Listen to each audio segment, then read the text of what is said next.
नमस्कार, this side Akhilesh, a very warm welcome to you guys. दोस्तों, 4 lecture हमारे relation function के हो गए हैं। आज हमारा 5वां लेक्चर है और 5वां लेक्चर में हम फंक्शंस की बात करेंगे, क्योंकि 4 लेक्चर में हमने रिलेशन की बात की, ठीक है, थोड़ा सेट्स की बात की, समझ रहे हैं। उसके बाद अब हम फंक्शंस की आज बात करेंगे। फंक्शन, ये हमारा 5वां लेक्चर है और 5वें लेक्चर में हम फंक्शन स्टार्ट करेंगे। ये फंक्शन क्या होता है? फंक्शन जो होता है, functions are special type of relation. ये जो फंक्शंस हैं ये एक तरीके के स्पेशल रिलेशन है, ठीक है। तो जैसे कि हम सभी को रिलेशन बोलते हैं, बट जो फंक्शंस हमारे होंगे वो स्पेशल टाइप ऑफ रिलेशन होंगे, ठीक है। तो पहला ये जो इसकी डिफिनीशन पहले हम देख लेते हैं कि डिफिनीशन है अ relation is defined from set ए। जो हमारी रिलेशन होगी ना वो सेट ए से सेट बी की तरफ डिफाइंड होगी। A relation is defined from set A to set B is called a function. उसमें एक कंडीशन दी हुई है, ये वाली, इस कंडीशन को ध्यान से पढ़ना। यही कंडीशन है जिससे हम रिलेशन को हम फंक्शन कहेंगे, ठीक है। ये वाली क्या है? और relation is defined from set A to set B is called a function if, यदि all element of set A are related to only single element of set B, only single one unique in set B, ठीक है। तो ये इसकी definition है। इसका कहने का मतलब ये है कि सेट ए का एलिमेंट, हमने जो सेट ए में एलिमेंट होंगे उनको हम अगर इनपुट दे देते हैं तो सेट बी के एलिमेंट जो होंगे वो आउटपुट निकलेंगे। मतलब कि अगर सेट ए का एलिमेंट, ऐसे हम समझा देते हैं एक ग्राफ लेकर, मतलब कि एक एरो डायग्राम लेकर। तो एरो डायग्राम की बात कर लेते हैं।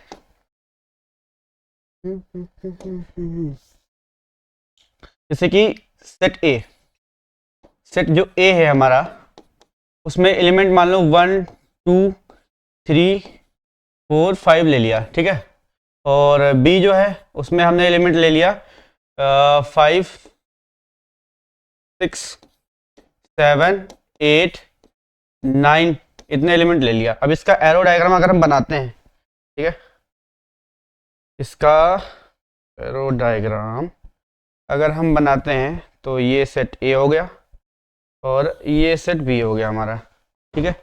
ये हमारा सेट जो ए वाला है, ए वाला, इसको हम इधर नहीं, इधर लिखते हैं, इधर लिख लो, कोई फर्क नहीं पड़ता उससे। ए बी, ए का मतलब है number of element in this arrow. इसके अंदर जितने भी एरो डायग्राम के अंदर एलिमेंट होंगे वो इस सेट के एलिमेंट होंगे, ठीक है, इस वाले सेट के, पहले वाले के। तो 1 2 3 4 5 number of element in set A इस वाले में आ गए। अब number of element in set B इसमें आ जाएंगे, क्या है, 6 7 8 और 9।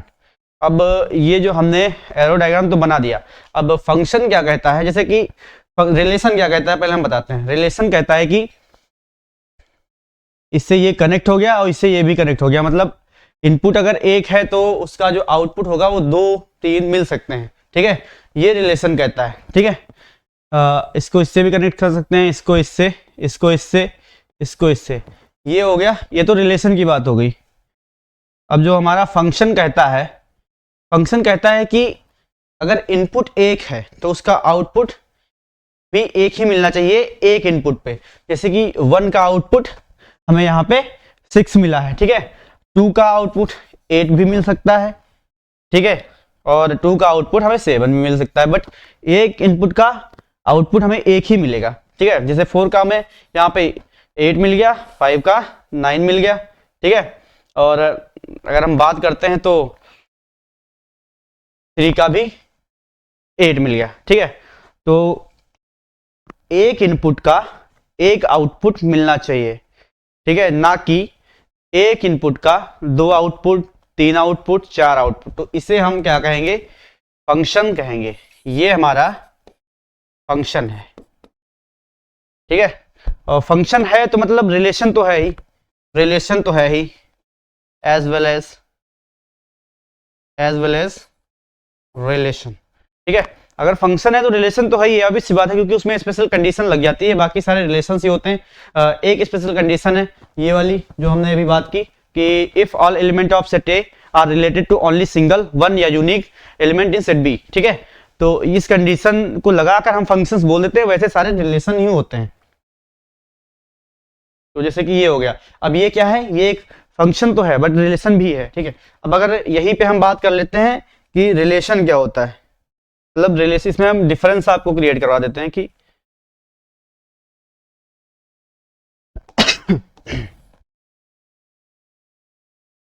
रिलेशन, मान लो कि ये एक एलिमेंट, ये एक हो गया एरो डायग्राम, ये हो गया, ये एक एलिमेंट है, ये बी के एलिमेंट है, 1 2 3 4 5 6 7 8 एंड 9, ठीक है। तो इस तरीके से number of element in set A, number of elements in set B, तो ये दो हो गए। अब रिलेशन में जैसे कि इसका इनपुट एक इनपुट का दो आउटपुट मिल गए मान लो, ठीक है। यहाँ पे भी दो मिल गए, यहाँ पे भी दो मिल गए, ये भी दो मिल गए। तो इस तरीके से एक आउटपुट के दो इनपुट इसमें मिल सकते हैं, ये इसका है, ये इसका, ठीक है। तो ये क्या है, ये ओनली रिलेशन है, ओनली रिलेशन,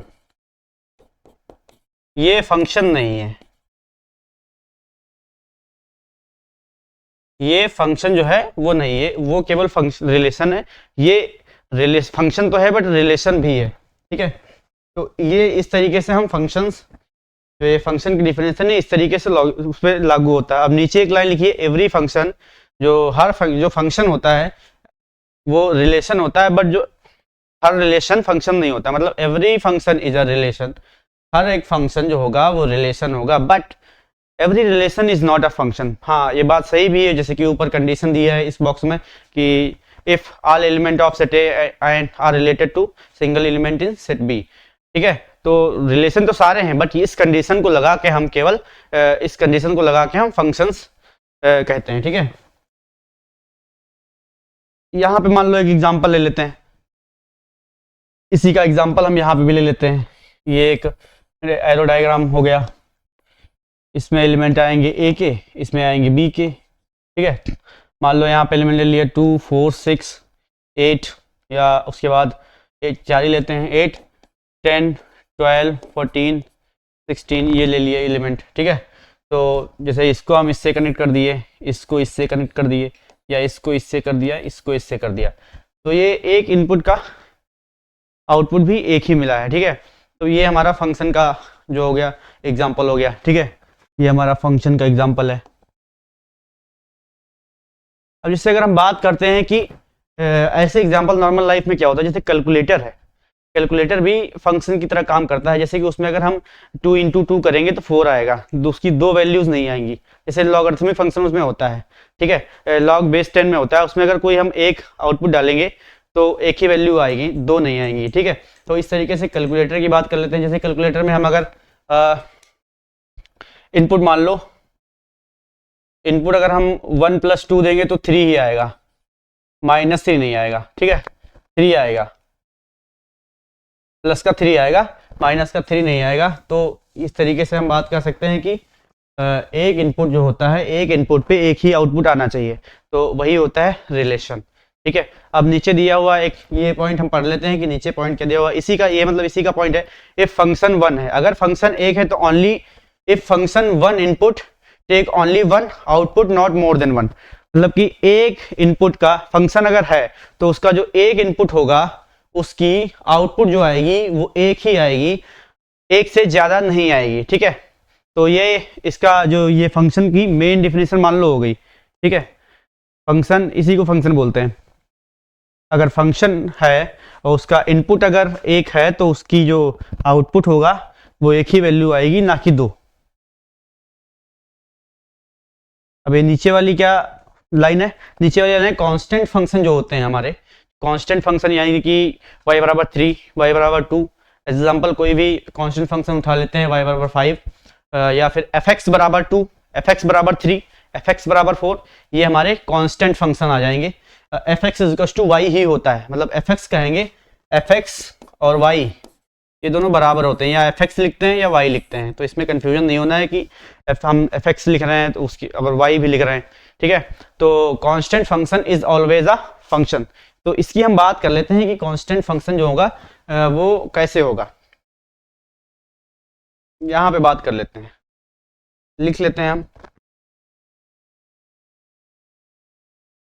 कांस्टेंट फंक्शन। वो कैसे फंक्शन होगा, ये लाइन लिखी है ना, ऑलवेज फंक्शन, ये वाली लाइन, ऑलवेज फंक्शन कैसे होगा।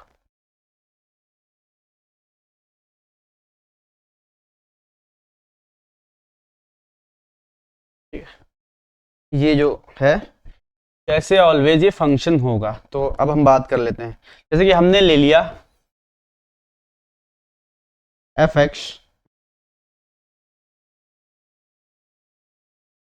इज इक्वल टू, मान लो हमने 3 ले लिया, ठीक है। इसका हमें ग्राफ बनाना है और बताना है कि ये कैसे जो है ये फंक्शन है, ठीक है। तो इसका हम ग्राफ बना लेते हैं।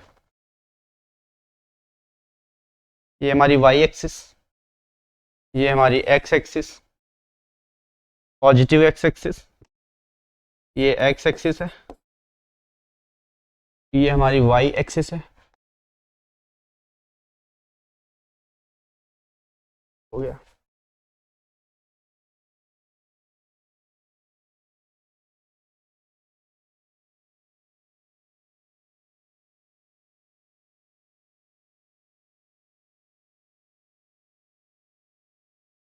चल गया, ठीक है। ये हमारी वाई एक्सिस है। तो जो ये ग्राफ इसका बनेगा ना, इसका हम ग्राफ बनाते हैं। मान लो कि इसी को हम y कहते हैं ना, तो y इज टू ये 3 दिया हुआ है, तो मान लो 1 है, मान लो ये 1 दिया हुआ है, ये 2 दिया हुआ है और ये 3 दिया हुआ है। तो ये y बराबर 3 यानी कि ये straight line in parallel of x axis होगी, ठीक है। तो हम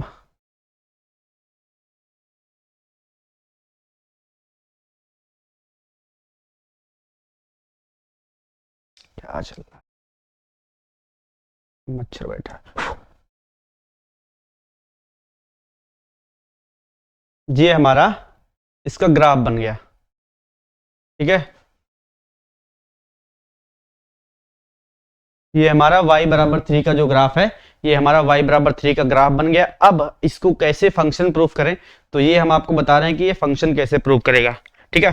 मान लो हम इनपुट इसमें, इनपुट x में, x के इनपुट ले लेते हैं। ये 1 हो गया x में, ये 2 हो गया, ये 3 हो गया, ये 4 हो गया, ये 5 हो गया, ठीक है।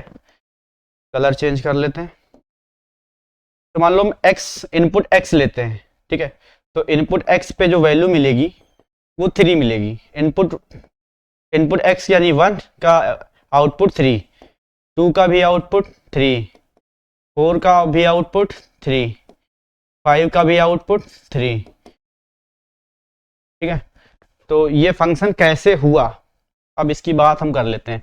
जैसे कि एरो डायग्राम अगर बनाते हैं, arrow diagram,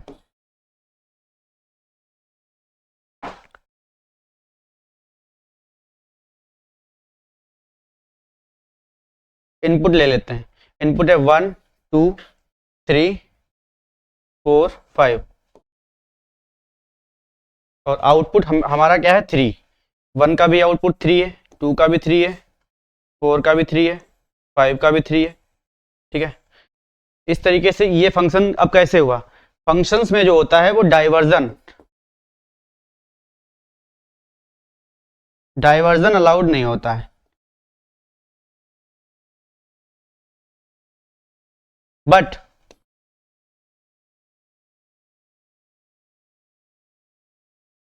conversion is allowed. अब ये डाइवर्जन और कन्वर्जन क्या है,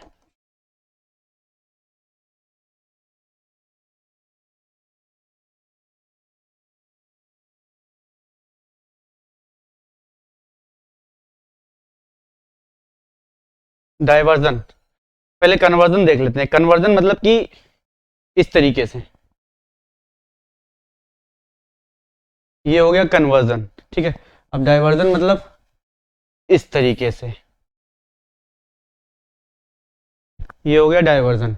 डाइवर्जन हमेशा इनपुट की तरफ से होगा और कन्वर्जन जो होगा हमेशा आउटपुट की तरफ से होगा, आउटपुट की तरफ से। अब इसमें देखो एक का, जैसे ये 1 है, 1 का भी आउटपुट 3 है, मतलब 1 का आउटपुट 3 ही है और दूसरा नहीं है, 2 का भी 3 है, सबका 3 है, तो ये कांस्टेंट फंक्शन हो गया। और कांस्टेंट फंक्शन हमेशा क्या होता है, ये फंक्शन होता है, ठीक है।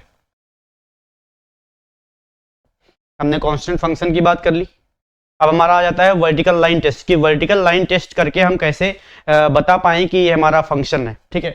तो कई सारे ऐसे क्वेश्चंस आएंगे जिसमें हम वर्टिकल लाइन टेस्ट लगाकर हम प्रूफ कर देंगे, बता देंगे कि ये फंक्शन है कि या फंक्शन नहीं है। हमको लेंदी प्रोसेस करने की जरूरत नहीं होगी, इसलिए हम वर्टिकल लाइन टेस्ट को भी सीख लेते हैं। जैसे इसमें पहला जो पॉइंट दिया हुआ है वो draw all possible lines parallel to Y axis. हमें क्या करना होगा, जैसे ग्राफ कोई दिया होगा, उस ग्राफ पे हमें पैरेलल वाई एक्सिस के पैरेलल हमें ग्राफ ड्रॉ करने होगा, मतलब कि एक लाइन खींचनी होगी। लाइन कितनी भी खींच सकते हैं, जितनी भी पॉसिबल हो, ठीक है। तो draw all possible lines parallel to Y axis. और दूसरा पॉइंट है if any line cuts the graph, if any line cuts the graph at 2 or more than 2 points then it is not a function. अगर कोई line graph को 2 या 2 से ज्यादा पॉइंटों पर कट करती है, 2 या 2 से ज्यादा टाइमों पर कट करती है, तो वह फंक्शन नहीं होगा, तो वह रिलेशन कहलाया जाएगा, और भी कुछ कहलाया जा सकता है, फिलहाल वो फंक्शन नहीं कहलाएगा। तो इस वर्टिकल लाइन टेस्ट को हम पहले प्रूफ कर लेते हैं, इसको देख लेते हैं कि कैसे या जो है काम करता है vertical line test. Vertical line test को हम देखते हैं पहले। तो इसके लिए पहले तो हमको कोई ग्राफ बनाना होगा, तो ग्राफ पहले हम बना लेते हैं। मान लो हमने ग्राफ बना लिया, ये ग्राफ बना लिया, वाई स्क्वायर बराबर 4ax। ये पैराबोला है, कोनिक सेक्शन में पढ़ाया जाता है 11th के चैप्टर में, ठीक है। तो इसका मान लो हमने ग्राफ बना लिया, ठीक है। तो इसका ग्राफ बनाते हैं हम पहले।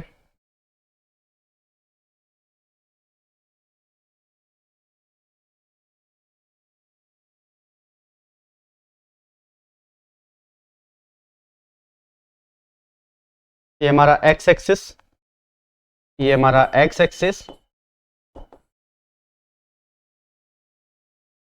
ये हमारा वाई एक्सिस, और जो वाई स्क्वायर बराबर 4ax है। तो इसका ग्राफ कैसे बनेगा, इसका ग्राफ जो बनता है वो ऐसे बनता है, ये पैराबोला इसका ग्राफ बनता है, ठीक है। तो अब ये कैसे बनता है इस पे नहीं जाएंगे, इस ये तो बनता है जैसे x की वैल्यू, जैसे इनपुट डालते हैं आउटपुट क्या मिलता है, इस तरीके से पॉइंट्स निकाल के, पॉइंट्स को प्लॉट करके उसके बाद ये ग्राफ बनता है। बट अभी हमने ऐसे बना दिया है, ये ऐसा होता है इसका ग्राफ, ठीक है। तो अब क्या, जो लाइन थी हमारी, लाइन क्या थी, लाइन थी draw all possible lines parallel to Y axis. तो हम पहले तो लाइन पॉसिबल जो होगी वो ड्रॉ कर लेते हैं। मान लो 1 2 3 हमने ड्रॉ कर लिया, ठीक है। लेट वैसे एक भी ड्रॉ करेंगे फिर भी हमें प्रूफ ये पता चल जाएगा कि ये फंक्शन नहीं है, क्योंकि ये जो है 2 बार लाइन इसको ग्राफ को कट कर रहा है। कितनी बार कट कर रहा है, 2 बार ये ग्राफ को कट कर रही हैं लाइंस। जो हमने 3 लाइन ड्रॉ की हैं, आप एक भी ड्रॉ कर सकते थे, उसमें भी काम चल जाता। अब देखो जैसे कि ये पॉइंट सेकेंड वाला था, if any line cuts the graph at 2 or more than 2 points, ठीक है, then it is not a function. अब यहाँ पे देखो 2 बार कट कर रही है ग्राफ, ठीक है। तो ये ग्राफ 2 बार कट कर रही है, इसका मतलब ये फंक्शन नहीं है। तो ये ग्राफ हो गया। अब हम दूसरे ग्राफ की बात कर लेते हैं। इसी का भाई मान लो, भाई मान लिया हमने एक्स स्क्वायर बराबर 4ay, ये भी पैराबोला है, ठीक है, ये भी एक पैराबोला ही है। तो इस पैराबोला की हम बात कर लेते हैं कि ये फंक्शन है या ये फंक्शन नहीं है। ये हमारा y एक्सिस और ये हमारा x एक्सिस, ठीक है। ध्यान से पढ़िए, ये हमारा x एक्सिस है और ये हमारा y एक्सिस है।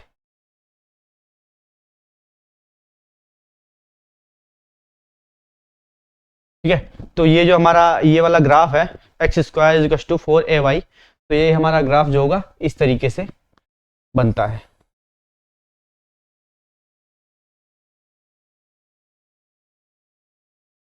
इस तरीके से ये हमारा ग्राफ बनता है, ठीक है। तो x square is to 4ay, इसका ग्राफ ये होता है, ये याद कर लीजिए, अभी देख लीजिए, ऐसा बनता है। जो कोनिक सेक्शन पढ़ाया जाएगा तो उसमें बताया जाएगा कि ये ग्राफ कैसे बनता है। तो इस पे अगर हम वर्टिकल लाइन टेस्ट लगाते हैं, मान लो एक यहाँ लगा दिया है, एक यहाँ लगा दिया, ठीक है, तो इस ग्राफ को ये वर्टिकल लाइन टेस्ट जो है ये एक ही बार कट कर रहा है, एक बार यहाँ कट कर रहा है, एक बार यहाँ कट कर रहा है, एक लाइन एक टाइम में एक ही बार इस ग्राफ को कट कर रही है। इसका मतलब ये फंक्शन है, ये ग्राफ जो है वो फंक्शन है, बट अगला वाला ग्राफ जो था ये वाला, ये फंक्शन नहीं है, क्योंकि इसमें वर्टिकल लाइन टेस्ट जो होता है वो फेल हो जाता है, वो दो बार कट करता है, इसीलिए ये जो है ग्राफ फंक्शन नहीं है, बट ये ग्राफ फंक्शन है। तो लिख देते हैं यहाँ पे x square is equal to 4ay is a function. अब जब फंक्शन है तो रिलेशन तो ऑब्वियस सी बात है कि ये हो गई होगा, ठीक है, तो ये ग्राफ फंक्शन है, रिलेशन है ही। अब हम बात कर लेते हैं डोमेन, रेंज एंड कोडोमेन। वैसे तो हम बात कर चुके हैं वो डोमेन और रेंज कोडोमेन की, बट हम फिर से बात कर लेते हैं। तो डोमेन जो हमारा होता है, डोमेन क्या होता है, डोमेन जो हमारा होता है वो कंप्लीट सेट ए होता है, ठीक है, डोमेन जो हमारा होता है कंप्लीट सेट ए होता है। जैसे कि कोई सेट हमारा है 1 2 3 4 5, दिख रहा है, हाँ ठीक है, तो ये हमारा मान लो सेट ए है, तो ये हमारा डोमेन में चला जाएगा। इसी तरीके से रेंज के देख लेते हैं। रेंज होता है, रेंज होता है एलिमेंट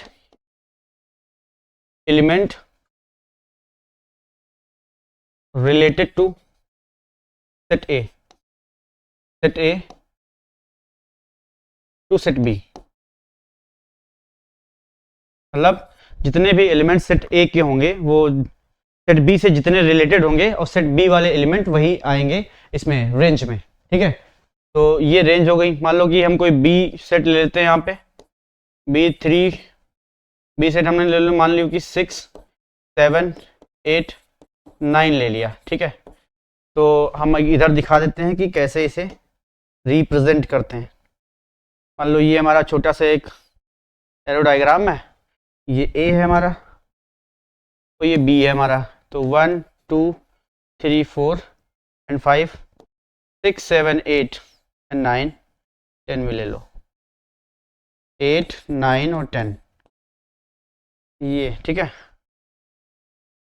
9 और 10। तो मान लो कि हमारे इसमें के जो एलिमेंट होंगे वो इतने ही कनेक्ट हैं, ये कनेक्ट हो गए। अब देखो हमने सारे कनेक्ट कर दिए, तो जितने ए वाले से बी वाले में एलिमेंट कनेक्ट हैं उतने हमारे किस में आएंगे, रेंज में। मान लो कि हमने नहीं कनेक्ट किया, तो रेंज में कितना आएगा, 6 7 8 और 10, ठीक है। तो ये हमारे रेंज में आ जाएंगे, ये 6 7 8 और 10, ठीक है। अब कोडोमेन की बात कर लेते हैं। कोडोमेन एक तरीके से मान लो कि पूरा संसार, और संसार में जो संसार होगा उसमें चॉइसेस होंगी, चॉइसेस जो होंगी वो रेंज मान लो हो गया। कोडोमेन क्या हो गया, पूरा कंप्लीट संसार, यानी जो सेट बी वाला जो होगा, ये मान लो संसार है, इसकी चॉइसेस जो होंगी ये होंगी और वो जाएंगी रेंज में। और जो संसार पूरा है यानी कि सेट बी, वो हमारा किस में आएगा, वो हमारा आएगा कोडोमेन में, ठीक है। तो कोडोमेन जो होगा वो कंप्लीट सेट बी होगा, और जो हमारा रेंज होगा वो हमारा जो होगा कि एलिमेंट ए वाले से जो जितने भी बी वाले में कनेक्ट होंगे वो हमारे रेंज में आएंगे। और डोमेन आप लोगों को पता ही है कंप्लीट सेट होता है, ठीक है। एक तरीके से हम और लिख सकते हैं डोमेन और रेंज को। Domain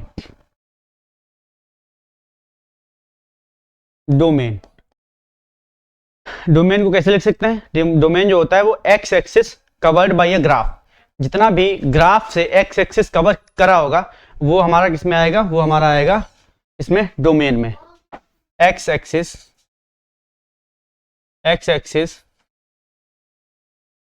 covered by a graph, इसको इस तरीके से भी लिखते हैं, जब ये हम कोई ग्राफ बनाएंगे उससे सॉल्व ना करके हम ग्राफ से पता कर लेंगे ठीक है, प्लॉटिंग करके कि इतनी यहाँ से यहाँ तक डोमेन है उसकी। तो डोमेन एक तरीके से ऐसे लिखते हैं कि x axis covered by a graph. Range कैसे लिखते हैं?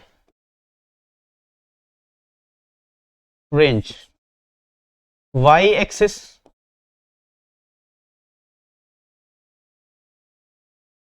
कवर्ड बाय अ ग्राफ, ठीक है। Range y axis, y axis covered by a graph, ठीक है। इसे रेंज कहते हैं और उसे डोमेन कहते हैं, ठीक है। Different type of a function, ठीक है। तो अब हम फंक्शन के डिफरेंट प्रकार, हम मतलब डिफरेंट टाइप देख लेते हैं कि कितने प्रकार के ये फंक्शन होंगे। कुछ प्रकार हम आज पढ़ेंगे, के बाद हम कल पढ़ेंगे। तो पहला जो फंक्शन है वो है पॉलिनोमियल फंक्शन, ठीक है। तो पॉलिनोमियल फंक्शन क्या होता है अभी हम बताते हैं। पॉलिनोमियल फंक्शन जो होता है वो ये वाई एफ एक्स लिखे या वाई लिखे फर्क नहीं पड़ता। F x is equal to a x की power n plus a one, x की power n minus one plus a two, x की power n minus two plus a three, x की power n minus three dot dot. तो ये हमारा जो हो गया इसका फॉर्मूला मान लीजिए, एक्सपेंशन मान लीजिए, ये पॉलिनोमियल हो गया। अब यहाँ से पॉलिनोमियल जो होती है, यहाँ से हम 1 डिग्री वाली इक्वेशन, 2 डिग्री वाली इक्वेशन, 3 डिग्री वाली इक्वेशन, 4 डिग्री वाली इक्वेशन, हम ये सारी इक्वेशंस निकाल सकते हैं यहाँ से, ठीक है। तो कैसे निकालेंगे हम? जैसे क्वाड्रेटिक इक्वेशन हमें निकालना है तो कैसे निकालेंगे, या हमें क्यूबिक इक्वेशन निकालना है तो कैसे निकालेंगे, या फोर्थ पावर की इक्वेशन निकालना है तो कैसे निकालेंगे, ऐसे फिफ्थ सिक्स हम यहाँ से सारी पावर्स की इक्वेशन निकाल सकते हैं बड़े ही आसानी से, ठीक है।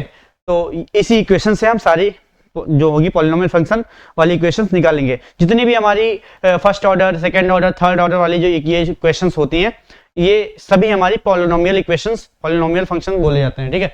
तो जैसे हम यहाँ पे अगर हम बात करते हैं कि फर्स्ट ऑर्डर वाली इक्वेशन निकालते हैं यानी लीनियर इक्वेशन, तो हम जैसे कि n इक्वल टू अगर 1 रखते हैं, n इक्वल टू अगर 1 रखते हैं, ठीक है, तो हमारी जो इक्वेशन आएगी वो हमारी लीनियर इक्वेशन में आ जाएगी, मतलब फर्स्ट ऑर्डर वाली इक्वेशन, ठीक है।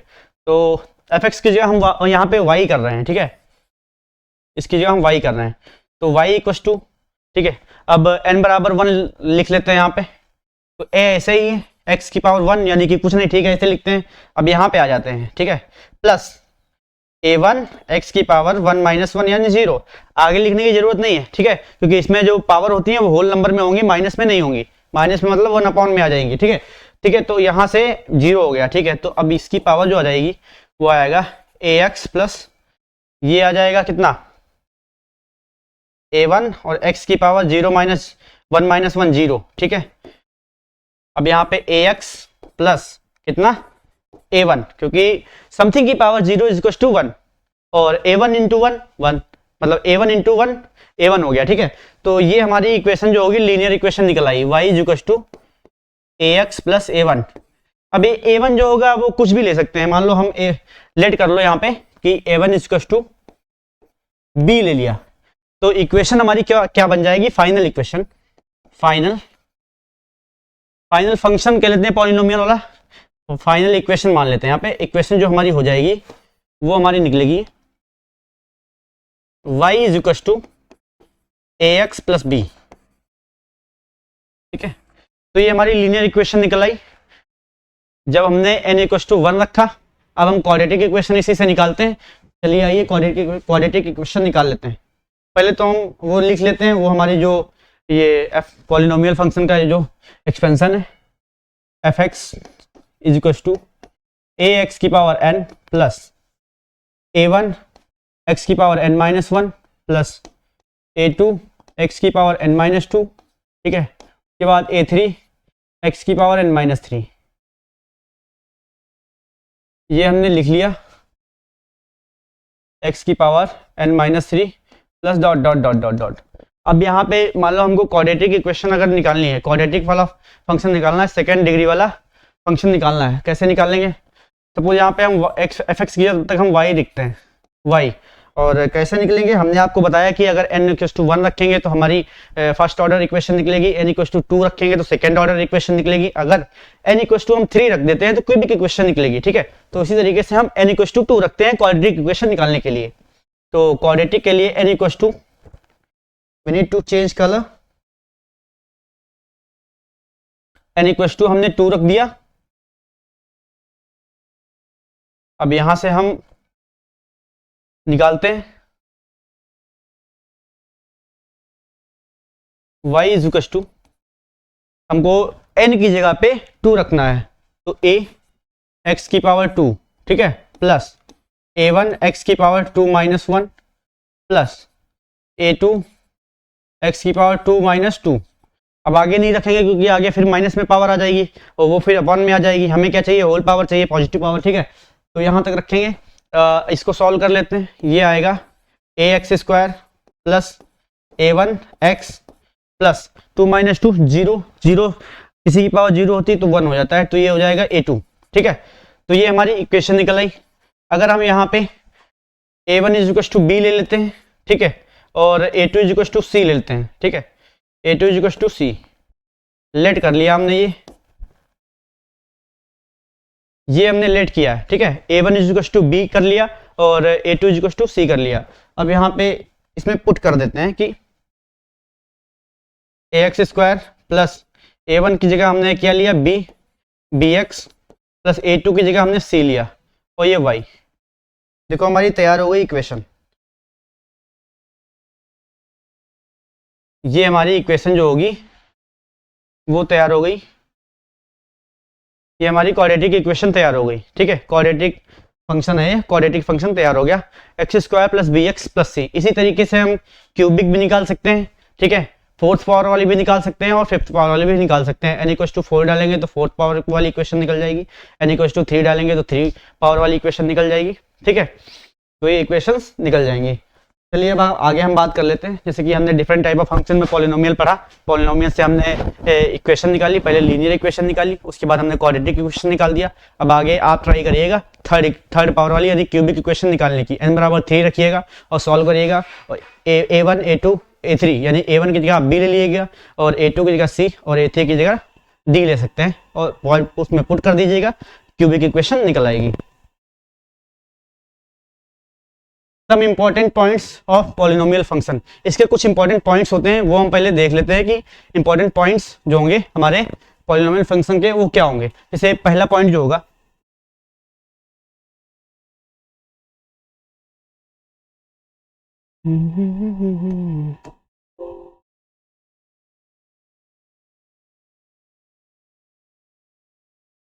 नहीं पॉइंट है, ओके, पॉइंट पहला जो हमारा पॉइंट होगा इसका पॉलिनोमियल फंक्शन का, जो इसका ग्राफ होंगे ना, पॉलिनोमियल के जितने भी ग्राफ होंगे ना वो ऑलवेज कंटिन्यूअस होंगे। ठीक है, तो graph of polynomial function, the graph of polynomial function is always continuous. ठीक है, ये हमारा पहला पॉइंट हो गया, graph of polynomial function is always continuous. हमारे जो पॉलिनोमियल फंक्शन के जितने भी ग्राफ होंगे वो सारे क्या होंगे, वो कॉन्टिन्यूस होंगे। कॉन्टिन्यूस का मतलब क्या है, कॉन्टिन्यूस का मतलब है कि बिना पेन उठाए जो हम ग्राफ बना सकते हैं वो हमारे कॉन्टिन्यूस होंगे। ठीक है, सिंपल भाषा में ये समझते हैं, तो graph of polynomial function is always continuous. दूसरा पॉइंट जो हमारा है, दूसरा पॉइंट जो रेंज है, रेंज ऑफ ऑड ऑर्डर जितने भी फंक्शन होंगे हमारे, ऑड ऑर्डर जो ऑड ऑर्डर डिग्री वाले फंक्शन जितने भी होंगे यानी कि पावर 3 वाले, पावर 5 वाले, वो उनकी जो रेंज होगी ना वो हमेशा क्या होगी, रियल नंबर होगी। वो हमेशा जो उसकी रेंज होगी वो रियल नंबर होगी पॉलिनोमियल की। दूसरा पॉइंट क्या होगा, रेंज ऑफ ऑड ऑर्डर, इसको हम कलर चेंज करके फिर से लिख देते हैं। दूसरा point, range of odd order degree, odd order polynomial function क्या होगा, range of odd order polynomial function is, क्या होगा इसका, यहाँ पे रेंज होगी इसकी वो हमेशा रियल नंबर होगी, रियल नंबर, ठीक है। ऑड ऑर्डर फंक्शन वाले जितने भी पॉलिनोमियल होंगी उसकी रेंज क्या होगी, हमेशा रियल नंबर ही होगी, ठीक है। अब हमारा तीसरा पॉइंट क्या कहता है वो भी देख लेते हैं। मान लो हम तीसरा पॉइंट ले लेते हैं, कुछ ही पॉइंट लिखवाएंगे, ज्यादा पॉइंट नहीं लिखवाएंगे, ठीक है। तो इसमें जो होगा रेंज ऑफ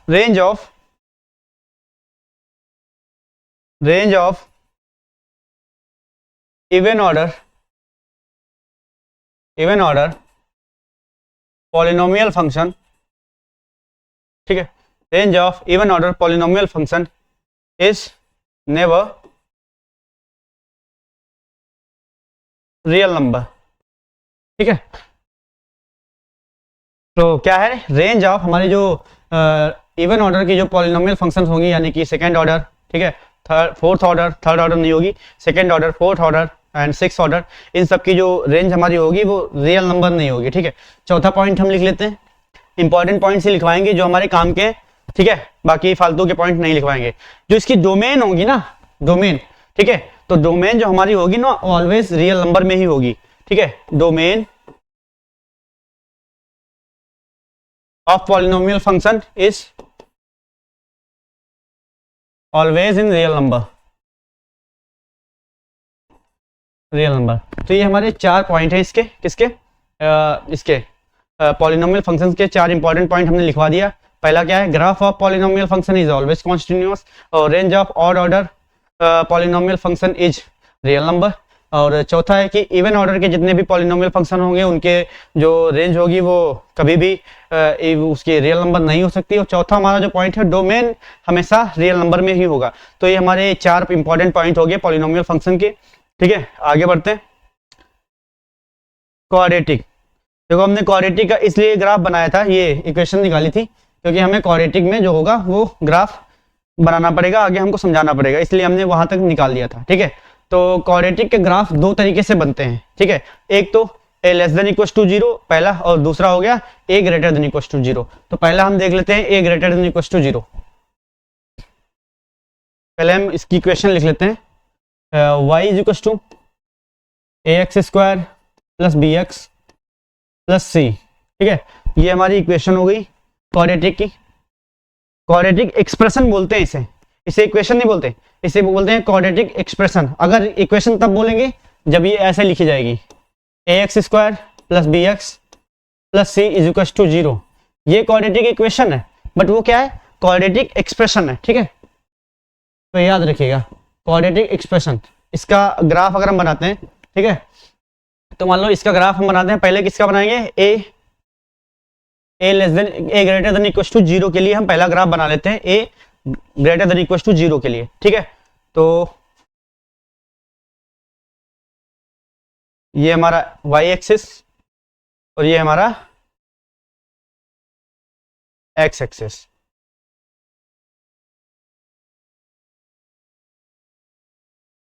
ठीक है।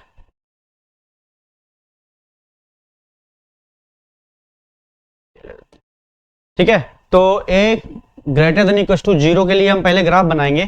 तो इसका जो ग्राफ होता है ना, अब देखो हमने पैराबोला का भी ग्राफ बनाया था,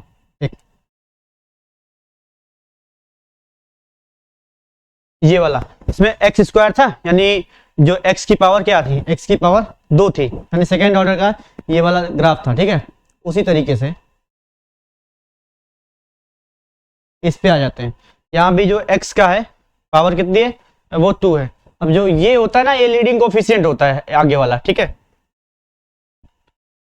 तो इसकी बात अभी हम नहीं करेंगे, अभी हम ग्राफ बनाते हैं। तो इसका जो ग्राफ बनेगा ना, ये इस तरीके से बना हुआ है, वर्टिकल पैराबोला, ठीक है।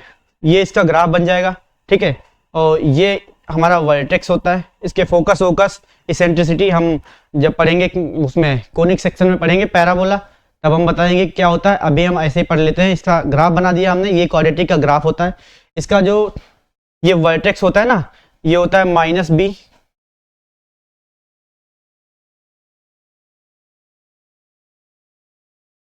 -b upon 2a, -d upon 4a, ये इसका ग्राफ हो गया, ठीक है।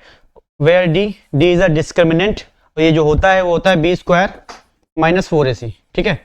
ये हमारा डिस्क्रिमिनेंट होता है डी, और डी कैलकुलेट करने के बाद आगे जो है माइनस साइन लगा हुआ है। अगर इसको हम लिखें, इसको पूरा लिखें, जैसे कि डिस्क्रिमिनेंट ना लिख के हम माइनस डी अगर लिखते हैं यहाँ पे, जैसे हमने माइनस डी लिख लिया, तो ये कैसे लिखा जाएगा? जैसे हमारा अभी हम जैसे कि केवल डी लिखते हैं यानी कि डिस्क्रिमिनेंट, तो ये होता है बी स्क्वायर माइनस 4ac, ठीक है। और अंदर डी चला जाएगा, ये माइनस अंदर चला जाएगा, तो ये हो जाएगा 4ac माइनस बी स्क्वायर, ठीक है। इसको ऐसे भी लिखते हैं।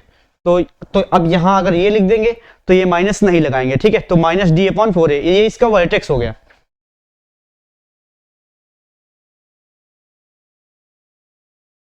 ये इसका वर्टेक्स है। अब हम इसकी बात कर लेते हैं इसके रेंज की, ठीक है। इसके रेंज की बात करेंगे तो रेंज हमें पता है कि हमेशा क्या होता है, वो वाई एक्सिस होती है, ठीक है। और जो डोमेन होता है वो एक्स एक्सिस होता है। तो इसकी अब रेंज क्या हो जाएगी? रेंज हमारी देखो, ये ग्राफ ना यहाँ पे इंड हुआ है नीचे, ठीक है, वाई एक्सिस पे। तो रेंज जो होगी हमारी, रेंज इसकी जो रेंज होगी ना, जैसे कि यहाँ पे ये एक्स कोऑर्डिनेट है, ये वाई कोऑर्डिनेट है, ठीक है। तो रेंज हमारी minus D upon 4a comma infinite, ठीक है। ये तो इंक्लूड रहेगा, ये इंक्लूड नहीं रहेगा, ओपन ब्रैकेट है इधर, ठीक है। तो ये हमारी इसकी रेंज हो गई इस वाले ग्राफ की। और ठीक है, अब हम बात कर लेते हैं उसकी इसके दूसरे वाले जो ग्राफ है, यानी कि a less than equals to 0, इस ग्राफ की बात कर लेते हैं। इस ग्राफ की ये वाला कैसे बनेगा इसको भी देख लेते हैं। मान लो ये हमारी वाई एक्सिस हो गई, ठीक है, और ये हमारी एक्स एक्सिस हो गई। अब ये जो ग्राफ है, ये वाला जो ग्राफ है, ये इस नीचे जो होता है डाउनवर्ड पैराबोला इसे बोलते हैं, तो ये डाउनवर्ड पैराबोला बन जाएगा।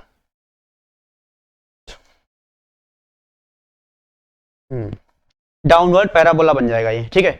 तो इसकी भी इक्वेशन जो होगी वो आगे माइनस लग जाएगा बस एक्स में, ठीक है। बाकी पूरी इक्वेशन वही रहती है। तो इसका भी वर्टेक्स दोनों में सेम रहता है, ठीक है। अभी हम आगे बात करेंगे, जैसे क्वाड्रेटिक इक्वेशन जब पढ़ाएंगे तो मैक्सिमा की बात करेंगे, इसमें मैक्सिमा कितना है, मिनिमा कितना है, ठीक है। तो अभी हम केवल इसकी जो इसका वर्टेक्स है वही है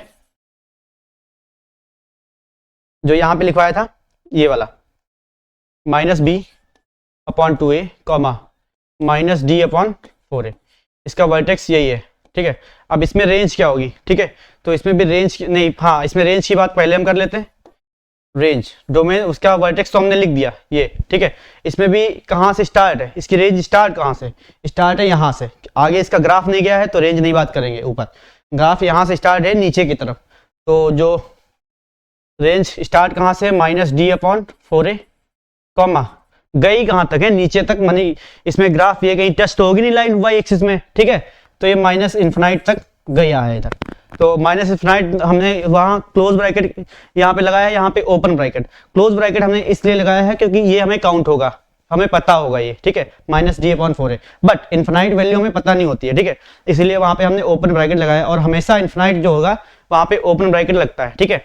तो ये हमारा a less than equals to 0 के लिए ग्राफ हो गया। अब आगे बात करते हैं इंपॉर्टेंट प्रॉपर्टीज, ठीक है।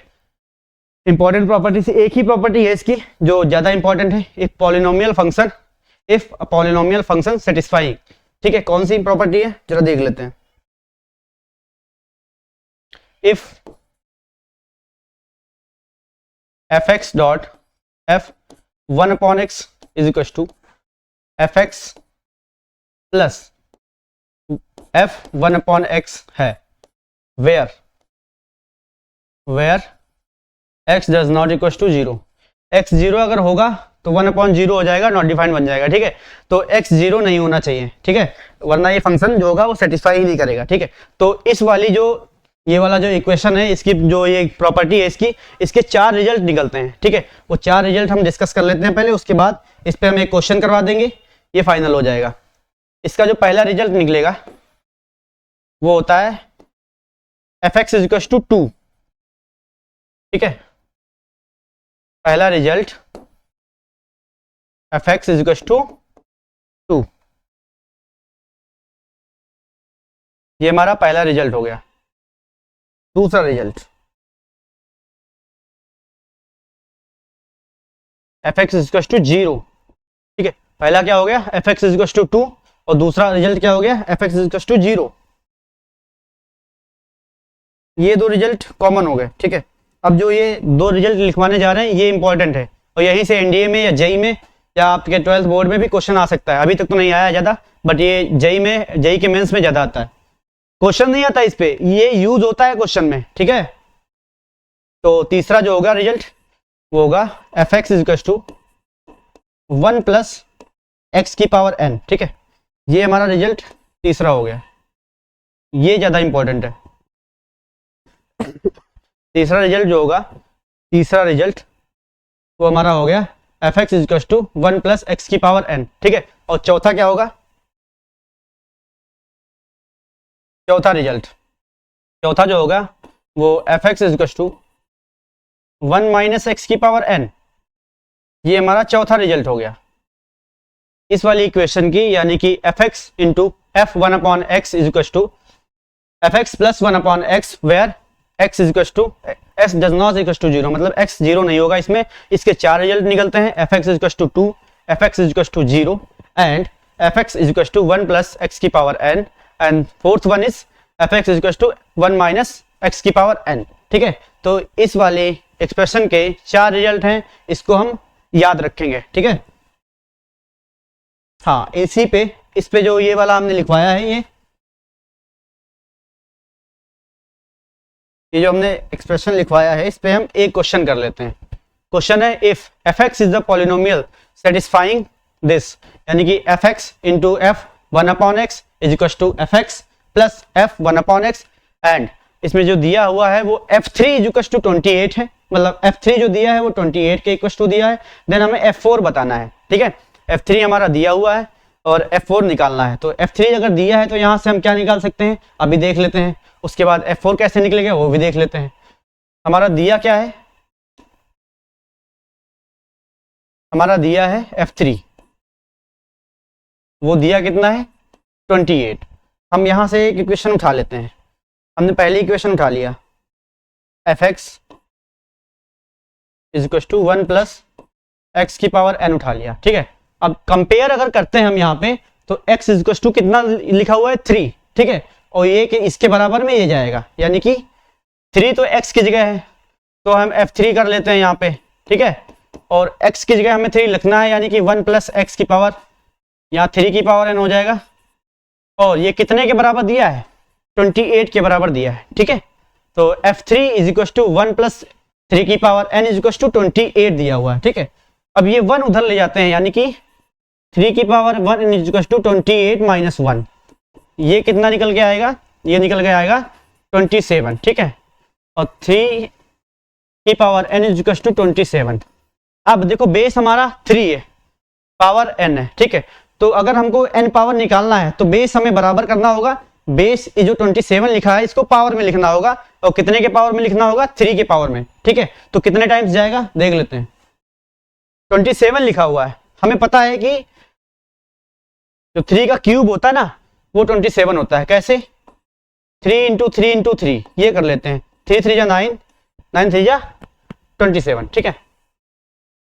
तो ये हमारा 3 की पावर में आ जाएगा, यानी कि 3 की power n is equal to 3 की पावर 3। बेस हमारा सेम है, ठीक है। पावर कंपेयर होकर इक्वल हो जाएंगी, यानी n इक्वल टू हमारा निकल जाएगा 3। n हमारा निकल आया। अब बचा है f4 निकालने के लिए। f4 हम आसानी से निकाल लेंगे। f4 ले लिया हमने, इधर ले लेते हैं, मान लो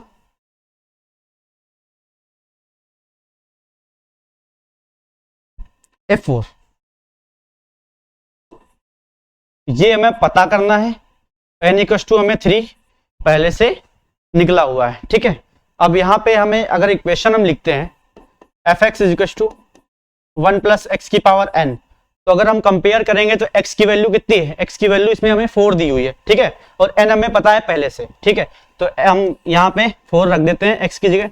f4 is equal to 1 plus, अब x क्या है 4 है, ये वाला कंपेयर करके, तो x हमने रख दिया 4, x क्या रख दिया 4। अब हमें n की पावर है, ये 4 की पावर जो है यहाँ पे, वो n हमें पता है कि n बराबर कितना है 3। अब इसे हमें सॉल्व करना है, f4 निकल जाएगा, ठीक है। हमें पता है कि 4 की पावर 3 64 होता है। कैसे? ऐसे कर लो, ठीक है, ऐसे कर लो, 4 4 जा 16, 16 4 जा 64, ठीक है। तो ये हमारा क्या निकल के आएगा, ये हमारा 64 निकल के आएगा, ठीक है। तो 1 + 64, ठीक है। अब ये कितना हो गया 65। तो F4 = 65।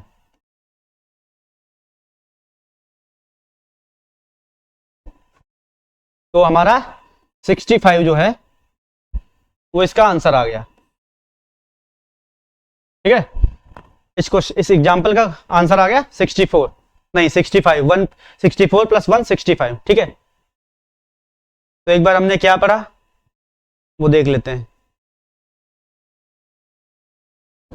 हमने पढ़ा फंक्शन की डिफिनीशन जानी, फंक्शन क्या होता है ये जाना। उसके बाद हमने नीचे एक पॉइंट है, every function is a relation but every relation is not a function. हाँ ये साफ बात है, इस पॉइंट को लगा के, इस वाला ये जो कंडीशन है ये लगा के ही फंक्शन बनता है, वैसे सारे रिलेशन ही होते हैं, ठीक है। उसके बाद हमने एग्जाम्पल इसके देखे, उसके बाद फिर एक एग्जाम्पल किया, उसके नीचे वाला जो पॉइंट है ये इंपॉर्टेंट पॉइंट है फंक्शन की डेफिनेशन के लिए। उसके बाद हमने कांस्टेंट फंक्शन देखा, कांस्टेंट फंक्शन का हमने ग्राफ बनाया, एग्जाम्पल लिया, ठीक है। उसके बाद हमने वर्टिकल लाइन टेस्ट किया, ठीक है। Draw all the possible lines parallel to Y axis, if any line cut 2 or more than 2 points then it is not a function, ठीक है। ये हमने देखा। उसके बाद हमने वो उसका एक्सपेरिमेंट भी कर लिया, हमने टेस्ट भी कर लिया, ठीक है, दोनों पे किया, वर्टिकल एंड हॉरिजॉन्टल पे। उसके बाद डोमेन, रेंज एंड कोडोमेन हमने देख लिए, ठीक है। उसके बाद ये हमने ग्राफ के लिए भी बात कर लिया, अगर ग्राफ दिया हो तो डोमेन और रेंज कैसे निकले, वहाँ पे निकलेगी, ठीक है। उसके बाद हमने डिफरेंट टाइप ऑफ फंक्शन पढ़ लिया। पहला हमने पढ़ लिया पॉलिनोमियल फंक्शन, और पॉलिनोमियल फंक्शन से हमने लीनियर इक्वेशन निकाली। लीनियर इक्वेशन निकालने के बाद हमने यहाँ पे क्वाड्रेटिक इक्वेशन निकाल दी इसी से, ठीक है। ये क्वाड्रेटिक, इसे हम क्वाड्रेटिक इक्वेशन नहीं कहेंगे, इसे हम कहेंगे क्वाड्रेटिक एक्सप्रेशन। अगर ये ax² + bx + c हमें ये 0 के बराबर लिखा हो, y की जगह पे 0 लिखा हो, तब हम इसे कहेंगे क्वाड्रेटिक इक्वेशन। अभी ये क्वाड्रेटिक एक्सप्रेशन लिखा हुआ है, ठीक है। फिर हमने some important points, polynomial function के कुछ इंपॉर्टेंट पॉइंट्स, ये भी पूरे नहीं है, कुछ इंपॉर्टेंट है, इसलिए हमने ये लिखवा दिया, ठीक है, यही हमारे काम आएंगे। उसके बाद हमने क्वाड्रेटिक इक्वेशन देखा, उसका ग्राफ बनाया, उसका वर्टेक्स निकाला, फिर उसकी रेंज निकाली, ये a > 0 के लिए। उसके बाद ये a <= 0 के लिए, दोनों के लिए हमने जो है ग्राफ बना दिया। हमको पता है ये x एक्सिस होती है, तो ये y एक्सिस होती है, ये पॉजिटिव एक्सिस है, नीचे नेगेटिव एक्सिस होती है, ठीक है। उसके बाद हमने इंपॉर्टेंट पॉइंट देख लिया, उसमें एक एक्सप्रेशन लिखा है, इसके ऊपर 4 रिजल्ट हमने बता दिए, फिर इसके ऊपर एक एग्जाम्पल भी करवा दिया, ठीक है। ये एग्जाम्पल करवा दिया और ये बहुत इंपॉर्टेंट एग्जाम्पल है, ये जेईई मेंस में क्वेश्चन आया हुआ है। उसके बाद यहाँ पे हमारी क्लास खत्म होती है, तो थैंक यू। और हमारी जो हम पढ़ा रहे हैं इसमें अगर कोई गलती होती है तो आप हमें कमेंट करके जरूर बताइएगा। जय हिंद।